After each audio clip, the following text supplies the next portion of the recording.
Good evening, gentlemen. Today's my topic is South China Sea dispute. Gentlemen, South China Sea is a part of Western Pacific Ocean, and this region is connected to the East China Sea by Taiwan Strait and to the Philippine Sea by Luzon Strait. Gentlemen, South China Sea is incredibly rich in natural resources: 10 million barrel of oil, 190 cubic feet of natural gas, and 10% of world's fisheries. Gentlemen, most importantly, to 30% of world's shipping trade is passes through this South China Sea to the world's populous cities and economic markets of the Southeast Asia. Gentlemen, this region is important in the Indo-Pacific region, and today 5 countries have their claims on some part of it.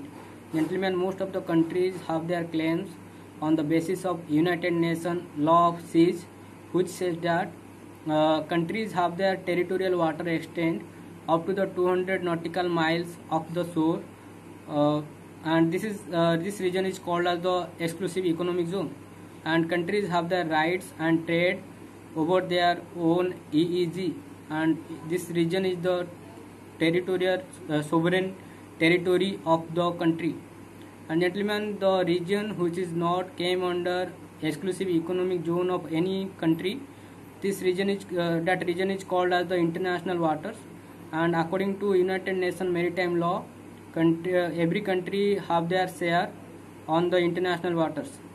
And gentlemen, while most of the countries have their claim on the basis of United Nations maritime law, China has been claiming whole the South China Sea, whole all over the South China Sea, dating back to the naval expeditions in the 15th century. And gentlemen, while Japan lose the World War II, so it also simultaneously lose its control over its surrounding region, and this was an opportunity for China to get control over the South China Sea. So they have created an imprecise 9-dash line, which encompasses 90% of the region. And gentlemen, and later when United Nations established the maritime law in 1973, China denies to give clarification on its boundaries and also ignores the claims by other countries. Gentlemen, this leads us to the Spratly Islands. Gentlemen, this island is a barren and inhabited and cluster of island groups, and which was claimed by Philippines, China, Malaysia, and Vietnam.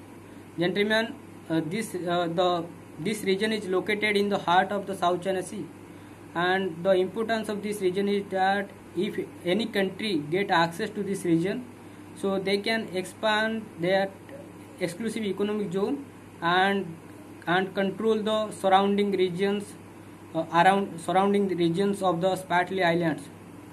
Gentlemen, to get control over these Spratly Islands, China is using its cabbage strategy, under which China is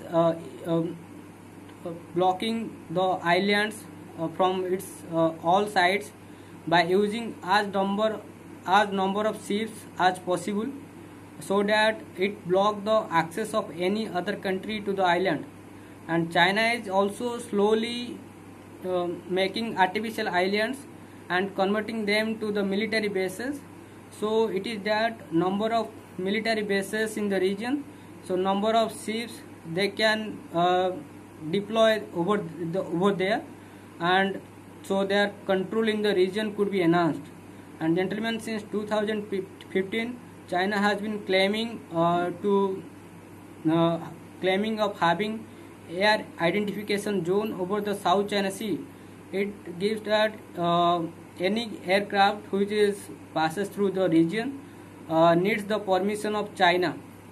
And gentlemen, USA and its allies were against it. So US is doing continuous surveillance in the region to put China on a check. And gentlemen, going about the India's perspectives in the region, gentlemen, our trade with Japan and Russia passes through this South China Sea, and as China is using its the enemy of enemy is our friend strategy with to surround India from its all sides. So we are also using its own strategy by arming the countries in the Southeast Asia against China.